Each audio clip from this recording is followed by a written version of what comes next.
Supreme court CISF কে আর্জি করে নিরাপত্তার দায়িত্ব দিয়েছে, আন্দোলন প্রত্যাহারের অনুরোধও জানিয়েছে। তা সত্ত্বেও এখনই আন্দোলন প্রত্যাহার করতে রাজি নন জুনিয়র ডাক্তাররা। তাদের দাবি, ধর্ষণ ও খুনের ঘটনায় একাধিক ব্যক্তি রয়েছে, ডাক্তার পড়ুয়ারা হিসেবে তাদের এই বিষয়টা বোঝেন। তাই যতক্ষণ না পর্যন্ত বাকিদের গ্রেফতার করা হচ্ছে ততক্ষণ আন্দোলন চলবে। আন্দোলনকারী চিকিৎসকদের বক্তব্য, আন্দোলনটা শুধু আরজিকর হাসপাতালের জন্য নয়, সব হাসপাতালের সুরক্ষার বিষয়।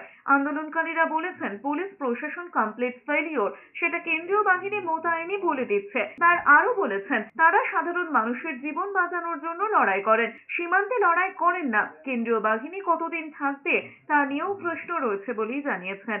এই ঘটনার সাথে একাধিক ব্যক্তি জড়িত, যদি একাধিক ব্যক্তি জড়িত হয় তাহলে এখনো তারা প্রকাশ্যে ছাদের আলো ঘুরে বেড়াচ্ছে এই ক্যাম্পাসের বাইরে।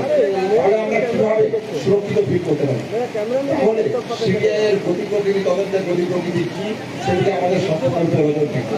যতক্ষণ না এই একাধিকের প্রশ্ন, সিবিআইয়ের তদন্ত প্রক্রিয়ার প্রশ্ন আমরা সন্তুষ্ট হচ্ছি, স্যাটিসফাইড একটা অ্যান্সার পাচ্ছি, ততক্ষণ অবধি আমাদের সেফটি সিকিউরিটি প্রশ্নটা জড়িত হয়ে আছে।